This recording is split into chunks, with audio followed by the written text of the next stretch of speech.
Parliament of St. Martin unanimously rejects the reform entity. Faction leader for the U.S. party called the entity criminal and inhumane. But first up, Prime Minister of St. Martin says the facts presented by the Dutch Kingdom partners do not give the Netherlands the right to determine the course that St. Martin should take. Those are the headlines for Thursday, July the 9th, 2020.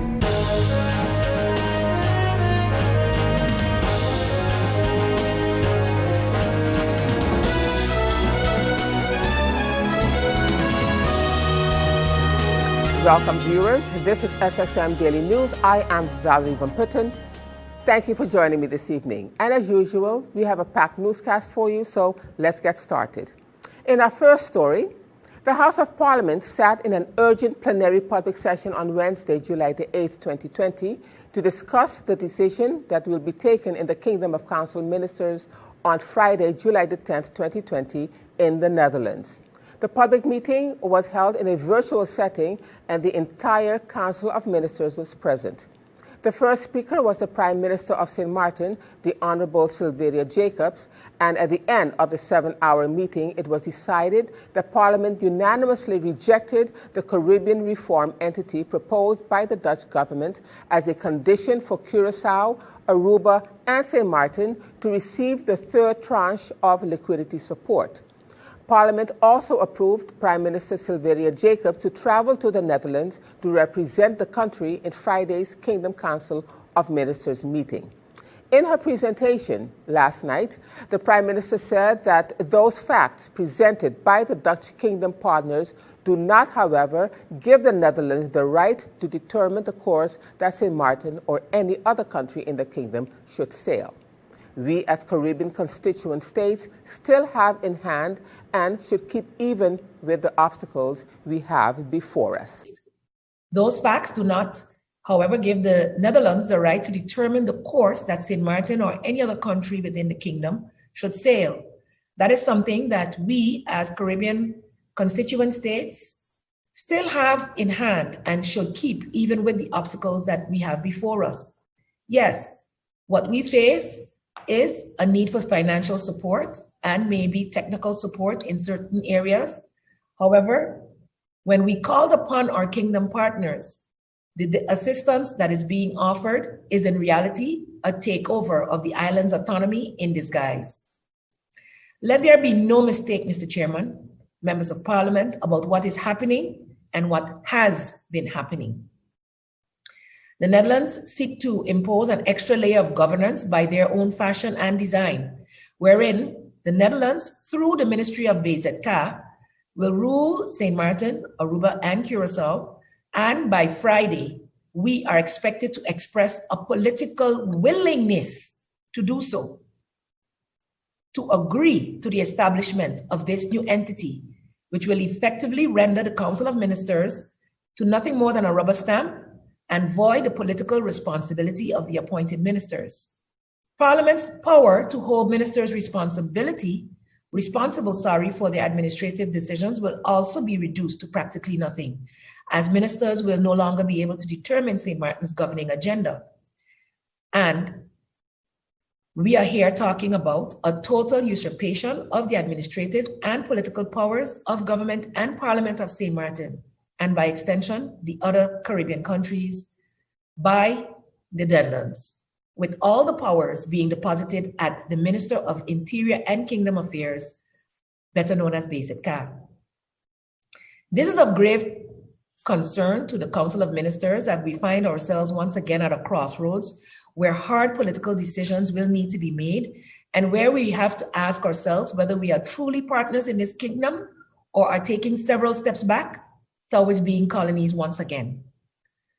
In our not so recent past, in 2017, we were polarized, we were separated as a country and divided, and as such, the Parliament, with its back against the wall, approved, the government signed, and later that same law that had been forced had to be overturned due to the intervention of our ombudsman because it was against the Constitution.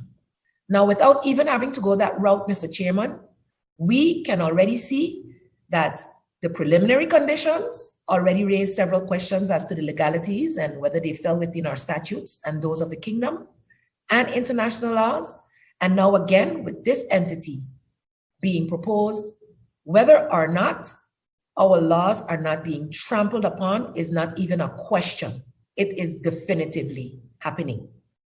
So as such, do we need to go through the route of agreeing for agreeing's sake because our backs are against the wall, because we have a need for finances, and the parliament bending over and not standing on their feet as had been purported in the past, and accepting based on our needs as a country and not standing for the autonomy for which the people have voted? Mr. Chairman, I think not. In this period of awareness of history, of past injustices and lack of democracy, the education of our population and that of the kingdom is a priority. It is necessary to right many, many wrongs, and with knowledge there is power.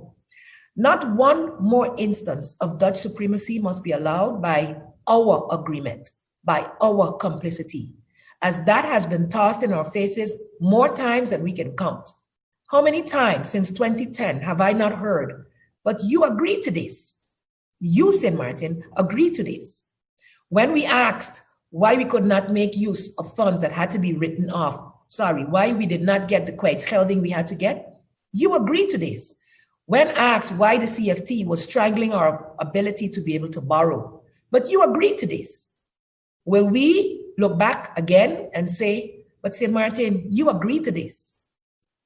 This is a very, very strong statement I'm making here, Mr. Chairman, and together with the Council of Ministers, and that's why I did request that they all be here, though some of the ministers did have very important meetings.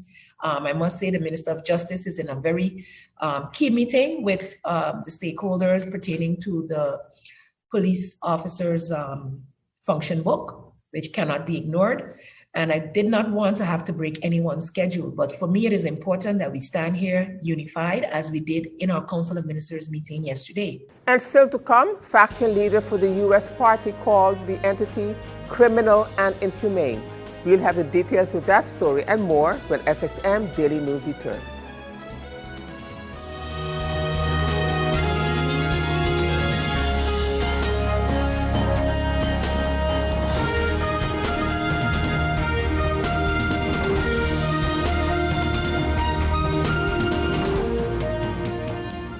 GEBE has been faithfully serving the communities of St. Martin, powering your home and our economy. Come rain or shine, our qualified team of professionals are working hard 24 hours a day to provide you and your family with safe, reliable electricity and water. We use the latest technologies and test our products daily to maintain the highest international standards. Our friendly staff is always there to assist you, whether in person, over the phone, or online. We are committed to constantly improving our products and services, making them more efficient, effective, and environmentally friendly to serve you better today and our next generation of clients tomorrow. GEBE, powering a brighter future. Our friend Megawati is here with tips to save you energy. 1. Turn your airco temperature up. 2. Use a ceiling fan instead. 3. Buy energy-saving products. Save some green with NVGEBE. Welcome back. And as we continue now with more of the urgent plenary public session last evening, in his presentation, faction leader for the U.S. party, the Honorable Claudius Moncamper, posed a number of questions to the Prime Minister. He also called the entity criminal and inhumane, adding that it would not be here to help us, but to control us. Doesn't the Charter clearly state in Article 3 sub 2 that other matters may be declared to be kingdom affairs in consultation, and that Article 55 shall apply mutus mutandis, or in other words, by changing those things which needs to be changed? And does Article 55 not clearly state in sub 2 that a bill for amendment passed by the States General shall not be approved by the King until it has been accepted by Aruba, Curacao, and St. Martin? And also that the country's acceptance shall be enacted by the country's ordinance, and that only Parliament can approve such? I make this statement, Madam Prime Minister, because I truly believe the legality of telling the government to decide upon something that we all know is illegal and use that as a reason for not helping the country, then let it be known that we are not participating in these games anymore. I would like to know if you share this position, Madam Prime Minister, seeing that the government has given a negative advice regarding the new entity in your press statement. Madam Prime Minister, has our government, and I now primarily mean US Prime Minister, had any consultations with Aruba and Curaçao's Prime Ministers yesterday and or today? And if yes, what were the outcome of those discussions? Is the government of St. Martin willing to initiate a court hearing at the proper entities within the kingdom and the United Nations so we can once and forever regulate the decolonization and abusing of its obligation towards the autonomous country by the former mother country? Are we willing to walk that road once and for all? Mr. Chairman, through you to the Prime Minister, I noticed that the government of Curaçao is using the law firm Avers Law and Litigation, to make WAP requests in Holland, 5 to be very specific, to get every piece of legislation, documentation, WhatsApp, Gmail that has been used to get to this entity and to carry out this little, exercise. Would St. Martin consider doing the same so that we can also get all the documents that we can now understand why this top secret CIA mission, or let me call it, I don't want to say TBO because that would be too low for them. They can't go up that high yet. But nevertheless, it must be one of these very secretive missions because this is crazy what's happening here. Madam Prime Minister, today, and I heard you touch it briefly, but once again, the government of St. Martin cannot be given money because it would disappear in the wrong pockets, because they're all a set of thieves. Mr. Chairman, I find it insulting, and you said it yourself, that when entities like SFV, who does payroll support, entities like the St. Martin Development Foundation, who does the unemployment support and the sole proprietorship support, are called thieves, then I have a serious problem with people using immunity to call people thieves, because I too can go on that rampage if I so desire, use my immunity in here and call a lot of people thieves in positions that they are sitting in this country and abroad. But I don't think it serves the greater good. I have a problem when we misuse our position to beat on somebody that isn't there to defend themselves. If you want to push through the entity, then just say you want to recolonize us. Say you want to place higher supervision. Say you want a new this or a new that. But stop playing the game of calling people that are not thieves, thieves.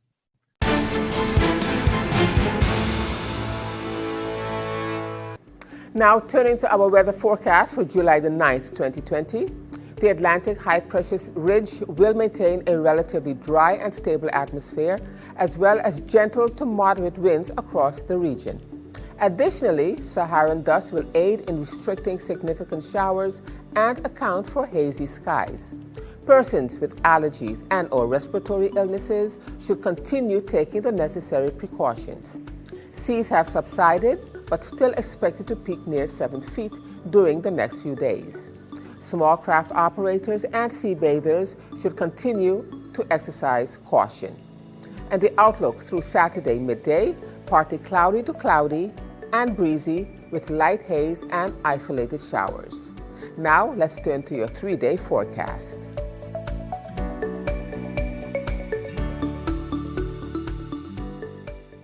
And still to come, faction leader for the UD party called the proposal democratic undermining.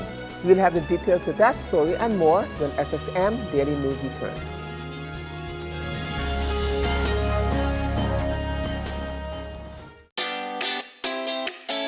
Make use of WIB mobile banking with easy access and direct usage of face recognition,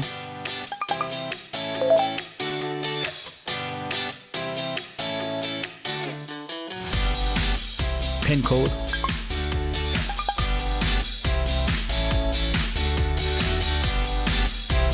or fingerprint. Download WIB mobile banking app and make your transaction from anywhere at any time. For more information, visit wib-bank.net/quick-login.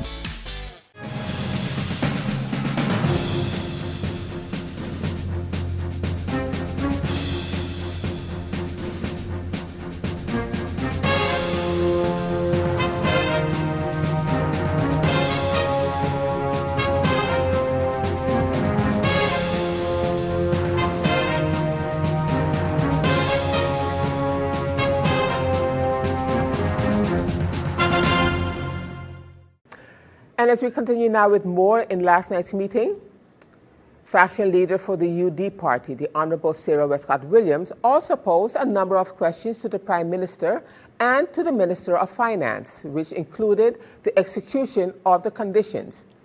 Member of Parliament Westcott Williams called it democratic undermining. She was also wary of the short time frame given to accept the entity.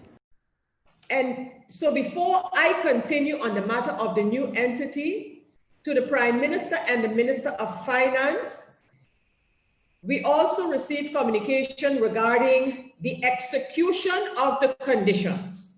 What we have done as St. Martin, where these conditions are concerned. What I find a little conflicting, however, is what has been stated as conditions complied with by St. Martin, by the Prime Minister, and what the Minister of Finance is saying in having done.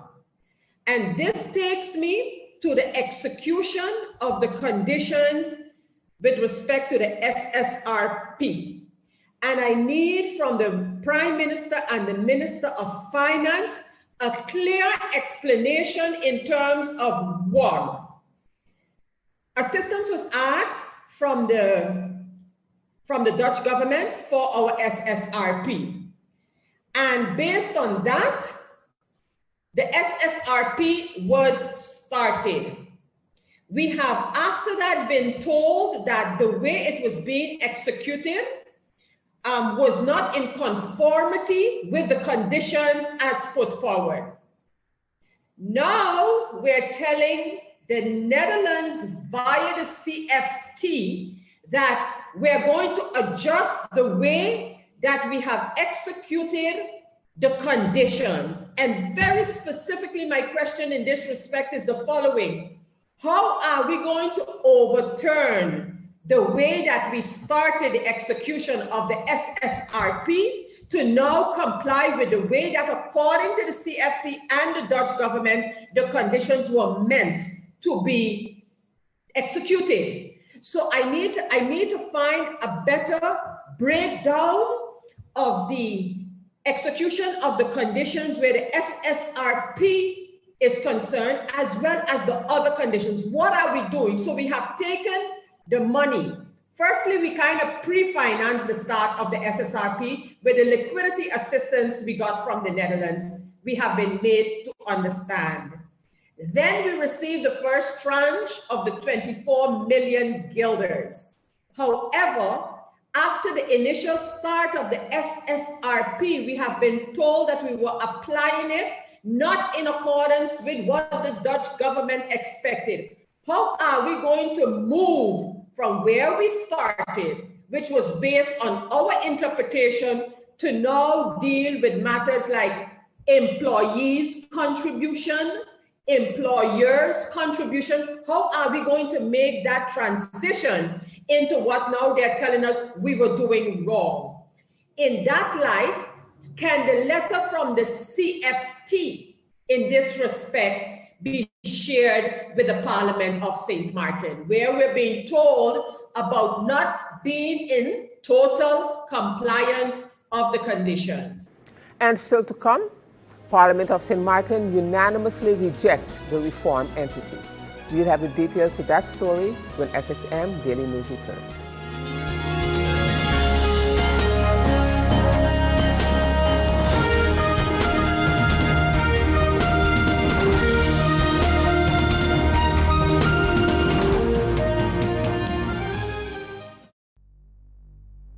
Hello, St. Martin. My name is Stephanie Medina, and I play football with the Walichi Women's Soccer team. I have represented St. Martin in many different games. For example, the Dutch Caribbean Women's Soccer Cup. I played against Bonaire, Aruba, and Curacao right here in this stadium.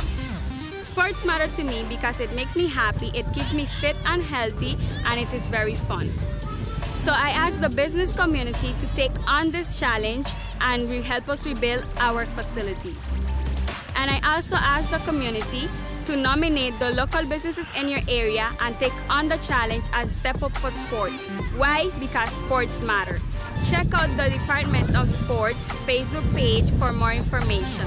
Hashtag sports matter, hashtag are you in?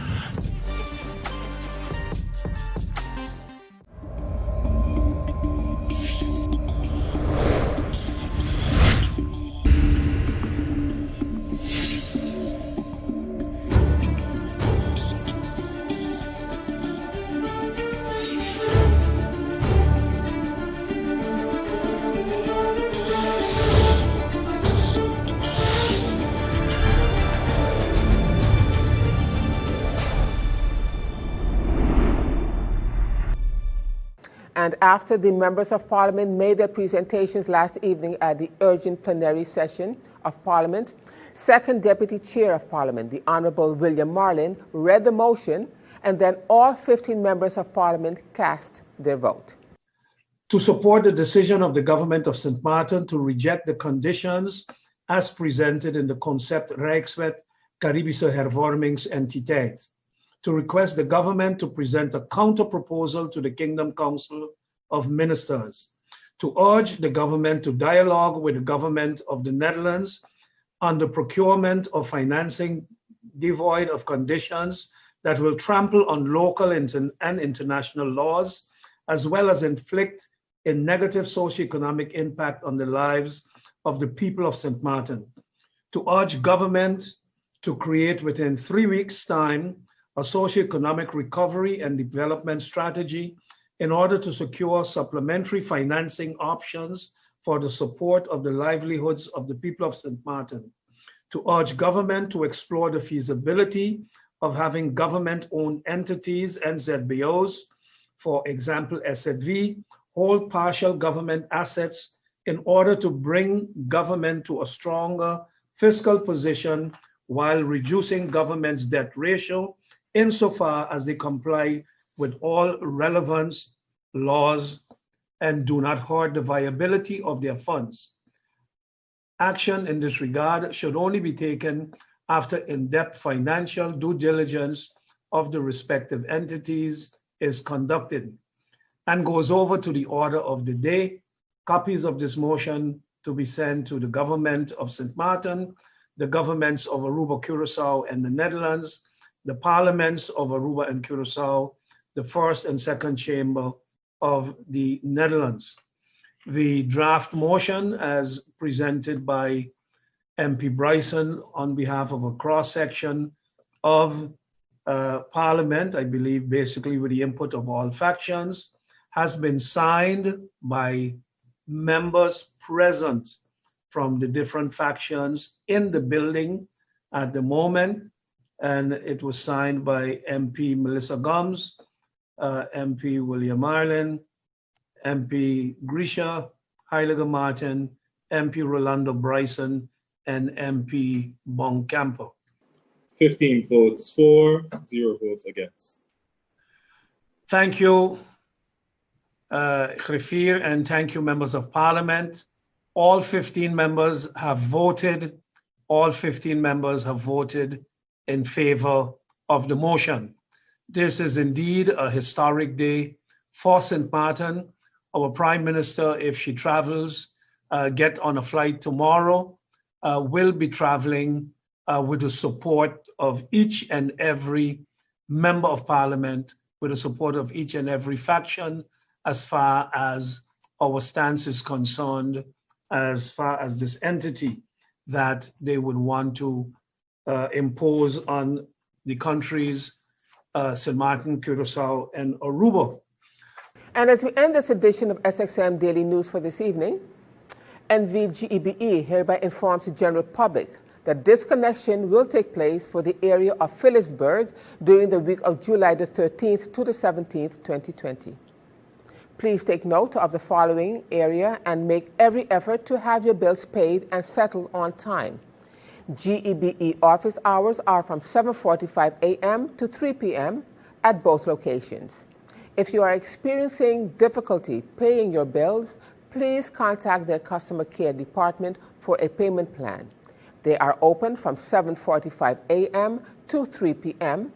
and they may be reached on the following numbers: 546-1112, 546-1113, 546-1100, or 546-1160, or via email. Their address is customercare@gebe.com.